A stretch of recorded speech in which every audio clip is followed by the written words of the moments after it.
Saudara dan saudariku yang kekasih, Salam, selamat berjumpa dengan Forkat Forum Katekismus, tempat belajar firman Tuhan berdasarkan Alkitab dengan menggunakan buku Katekismus Gereja Kerasulan Baru. Damai sejahtera Tuhan Yesus Kristus menyertai kita.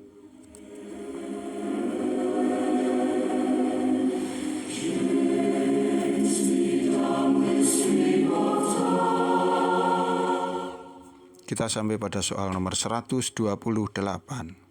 Apakah yang diketahui tentang masa kecil Tuhan Yesus?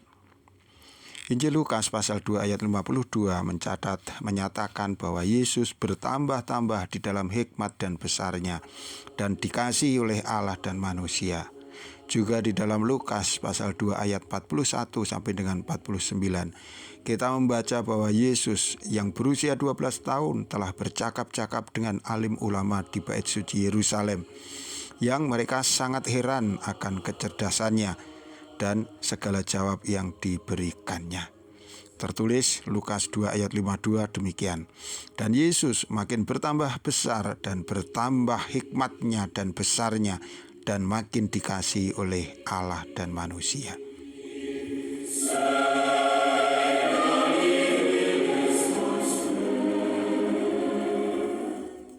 Saudaraku yang kekasih, banyak orang yang bertanya bagaimana masa hidup Yesus semasa remaja, yaitu antara usia 12 tahun sampai menjelang ia menunjukkan dirinya bekerja melayani di muka umum. Mengapa seolah-olah Alkitab mengabaikannya? Saudaraku, Allah bekerja sesuai dengan waktu yang ia tetapkan sendiri. Meskipun Yesus pada masa remajanya seolah tidak dicatat aktivitasnya di dalam kitab suci, tetapi bukan berarti Alkitab tidak memberi kesaksian apapun mengenai hal ini. Tadi disebutkan Lukas pasal 2 ayat 51. Lalu ia pulang bersama-sama mereka ke Nazaret, dan ia tetap hidup dalam asuhan mereka, dan ibunya menyimpan semua perkara itu dalam hatinya. Dan Yesus makin bertambah besar dan bertambah hikmatnya dan besarnya, dan makin dikasihi oleh Allah dan manusia.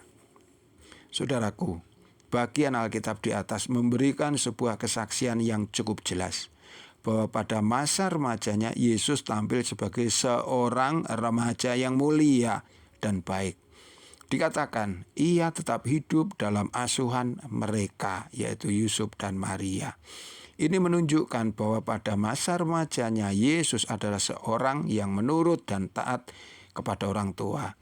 Ia menjadi seorang anak yang gemar melakukan kebaikan-kebaikan, yang menyondongkan diri kepada orang tua biologisnya, yaitu Yusuf dan Maria.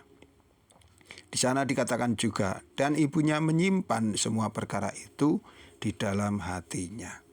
Pikirkanlah bagian ini baik-baik. Selama bertahun-tahun Maria menyimpan pesan Roh Kudus, firman yang dibawa oleh malaikat Gabriel kepada dirinya bahwa Yesus adalah Tuhan. Dengan setia selama puluhan tahun Maria tidak goyah dalam menanti penggenapan firman ini. Bahwa ternyata baru setelah usia sekitar 30 tahun Yesus mulai bekerja menjalankan misinya sebagai juru selamat. Ini memberi gambaran bahwa kesabaran, keyakinan akan penggenapan janji Tuhan yang ditunjukkan oleh Maria senantiasa memberikan kepastian. Karena sesungguhnya tidak pernah ada satu janji pun yang berasal dari Tuhan yang diabaikan. Maria menyimpan semua perkara itu di dalam hatinya. Artinya ia dengan yakin menanti-nantikan akan penggenapan janji Tuhan. Dan akhirnya kita tahu bahwa apa yang menjadi keyakinan Maria tergenapi. Yesus dengan kilang gemilang berhasil menjalankan misi penebusannya. Meski harus melewati masa-masa yang sulit, yaitu penderitaan dan kematian di kayu salib. Namun kemudian ia tampil sebagai pemenang tatkala ia bangkit dari kematian dan naik ke surga. Bagian ini memberikan pesan kepada kita bahwa setiap janji yang Tuhan ucapkan pasti akan digenapi. Yang menjadi kuncinya adalah bagaimana kesabaran kita, keyakinan kita, ketekunan kita untuk menjalankan kewajiban kita. Dari sisi Tuhan semuanya jelas dan tidak perlu dipertanyakan. Tuhan itu setia, Tuhan pasti mengenapi janjinya. Tetapi apakah kita sebagai manusia juga bisa bertindak yang demikian?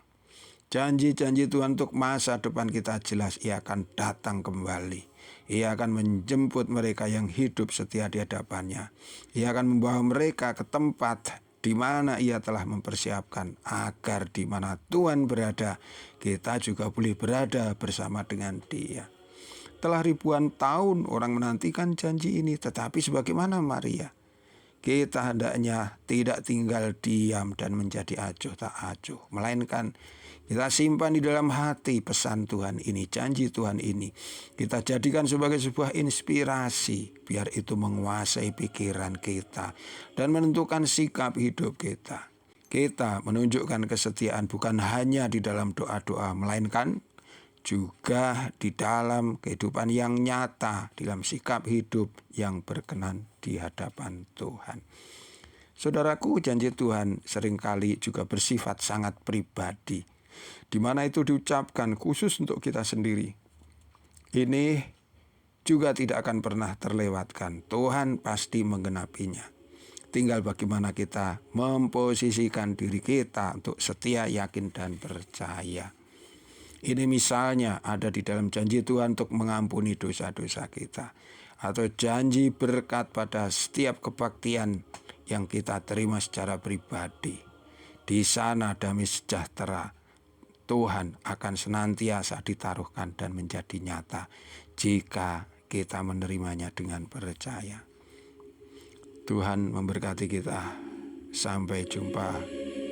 Amin.